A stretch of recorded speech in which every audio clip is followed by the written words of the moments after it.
So let's just consider the impact and, more importantly, the ways that the organizations themselves can keep themselves out of trouble.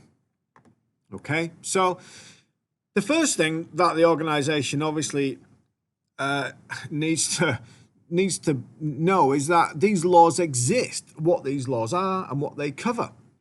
So there needs to be an awareness of these laws, because if you don't know they're there and you don't know what they cover, the potential for you to stray into grey areas or unintentionally break the law is huge.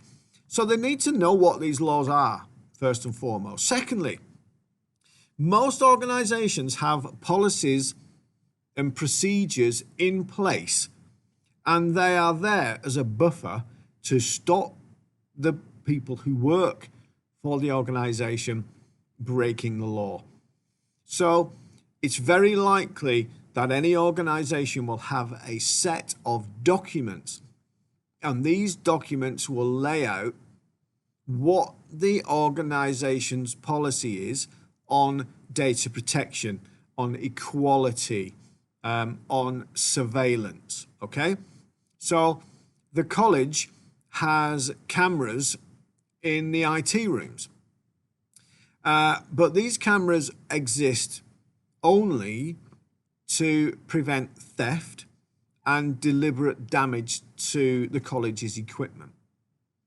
There is a policy that exists within the college that every member of staff can find on the college's intranet, and it tells you quite clearly the use of surveillance within the college, where this surveillance takes place, the kind of things the surveillance is used for, and the kind of things the surveillance can't be used for.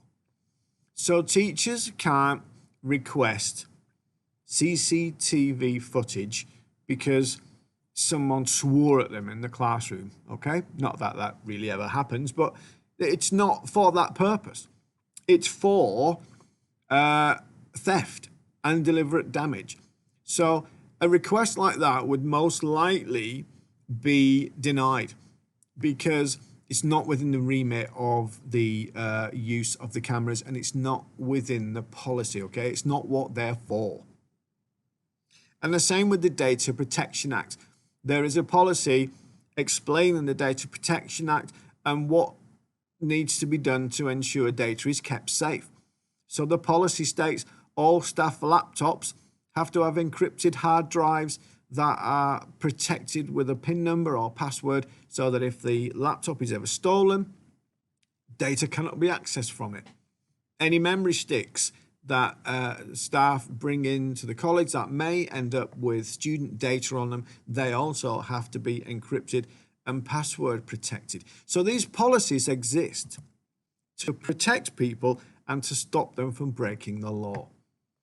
It's also very possible, and most organizations do this, when you get into a situation where you apply for a job and then you get the job, likelihood is within the first couple of weeks you'll undergo some kind of induction process, some kind of staff training. And then quite possibly every year, every 2 years, you might have to undergo some kind of refresher to keep this training fresh in your mind and to remind you of the policies and procedures and to keep you updated with any changes in the laws. So regular staff training and staff induction sessions will make it clear what the policies are and what the procedures are and where they are and what you should be doing in your day-to-day job during the operation of your, the job that you are hired for, to make sure that you comply with the rules and regulations. Don't forget, we mentioned the Information Commissioner's Office. So there's a website full of information put there by the government who've wrote these laws to help you interpret these laws and understand them specifically for you and for your organization and for the people who work in your organization. And any member of staff who is found deliberately breaking these laws Any member of staff that is accidentally found breaking these laws may find themselves undergoing some kind of disciplinary procedure. They may find themselves receiving a warning, or a verbal or a written warning, or maybe even find themselves being dismissed. Or worse than that, the organization may find themselves in court for breaking the law, because they are responsible in some of these laws for their individual employees.